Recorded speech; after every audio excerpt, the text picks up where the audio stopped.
everybody, and welcome back to NW Farms. Today is Tuesday, March 18th. So got home from work this afternoon and we've set back up to grind another load of feed. It's that time of the month where we have to do that. We grind about twice a month right now. So we're gonna finish grinding the rest of the load that's left in the gravity box that we ground the last time. But I wanted to do something a little different. This is one of the very first videos that we ever had last year that I guess what most people would refer to go viral. We had about 4,000 views on this video last year. So it's a year later. I'm trying to think of ways to change the channel and evolve the channel a little bit, give you a little bit more information about what we're running. And so today we're going to be, I'll turn you around now so you can see. Today we're going to be running our typical setup, which is a John Deere 4230. This is a first year production 4230. They started producing these in 1973. And so this is first year production 4230. It has the quad range transmission there. We have on this tractor, this is the second year that I have on this tractor. I don't exactly know how many hours were on it when we purchased it. The gentleman that we purchased it out of an estate. He was deceased and this was his garden tractor. Needless to say, it was a little overkill for what he was gardening, but he had owned it for years. They said it was his pride and joy. And so it is exactly, it's still exactly the way it was whenever we picked it up from him. So 1973 4230. These tractors are right around 120 horsepower on the engine, which puts it right around about 100 horsepower on the PTO. Inline 6-cylinder John Deere engine, 8-speed quad range, 16-speed quad range. So you got 4 ranges and 4 gears in each one, and in 1 through 4th, 1 and 2 is a power shift, 3 and 4 is a power shift. And this one here needs some transmission work. Synchronizers are going in the A, B, C, D ranges. It'll fall into the X range where it was shifted rolling down the road. So it serves its purpose, and as long as you know what's going on, it's not that bad to drive. You learn which way to hold the handle and what gears it does it worse in. So coming behind the 4230, we've got a New Holland 355. Some people call them a feed mill, hammer mill, feed mixer, mixer grinder, whatever you want to call it. That's what this is.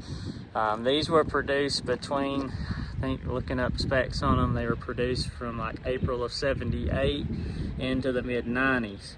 Unlike tractors, it's really easy to figure out a lot of times what year of production they are based off the serial number tag. So on most John Deeres in the early series, that brass tag right there on the back. So you can take that number and put it in on Google and look up tractor data, and it will give you most of the specs, all the options, production numbers, years of production, breakdowns on serial numbers based off of that right there.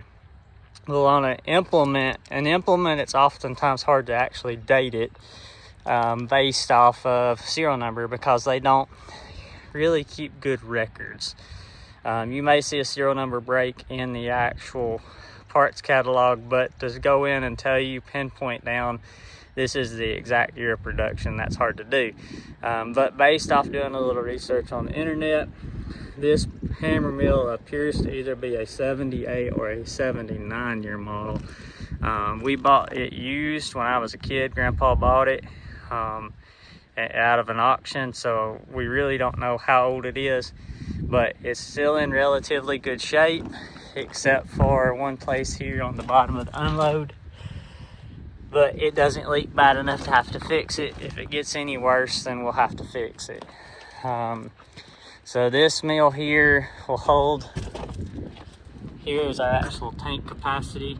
So we're ground corn and cob full. We're gonna hold 4,500 pounds.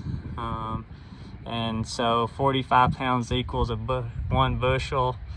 So doing some math, it'll hold right out about 100 bushels of ground corn. So we should be able to grind what's left in the buggy. And this is shelled corn mixed.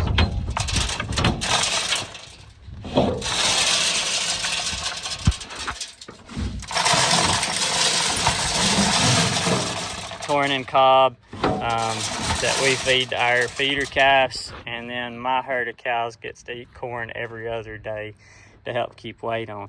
So the corn that we plant each year, we market a large percentage of it, but there's a small percentage of it that we keep to feed my cows with.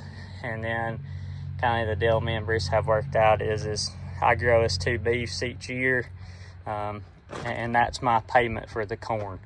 And so he gets free hamburger meat that he doesn't have to feed, and I get corn. So like a lot of times in farming applications, farmers do a lot of stuff on the bartering system. There's not always money changing hands, but oftentimes it's commodities changing hands in order to make payments. So I'm gonna fire up here, and I'll have to go find the mount and stuff, but just wanted to give a little bit more explanation on what we're running, talk a little bit about it. Like I said, this is our 2nd year with this tractor. I put a brand new tack in it. We've put out right at about 70 hours on it. This other tractor was cheap horsepower, in honest opinion. So enough yakking. Let's go ahead, fire up the mill, and get to grinding. See if we can get some cow feed made out here. We got a couple other things we're gonna do. Before we fire up though, I want to take just a second and thank everybody for subscribing to the channel. Like I've said several times here lately, we're just a little bit over a year old, and we continue to grow. And you know, to me, it's a great shock that people actually watch it and actually subscribe to our channel, because that I would have never figured anybody would have watched it. But obviously, if you made it this far in the video, you're somewhat interested or really bored. One of those two, maybe not. But either way, checking analytics from YouTube for the year, we're still only running about 75% of our viewers are subscribers. So what does it take to be a subscriber? No money. It's 100% free. All you gotta have is a Google account, email account, and once you're logged into your Google account, if you look down in the lower, think about this, left-hand side, this is one of those things that's different. You're looking at it, it's on the lower right-hand side. I'm talking about it's in the lower left-hand corner of the screen. You'll see a subscribe button. If you click that, it counts as a subscriber for our channel and helps us grow, and it helps us get more views. The more subscribers we have, the more likes we get, the more comments we get. Helps things called algorithm on YouTube. I'm not an IT man, but I know that the more you help us out there, the more views we get, so the more we get to spread our message about what we do on our farm to the other community members that are out there that may not fully understand what we're doing on a commercial cow-calf operation. So if you can do that for us, we'd certainly appreciate it. If you're already a subscriber, you've been a subscriber all along with us, thank you. Thanks for hanging around. Thanks for helping us grow. So let's get started working now.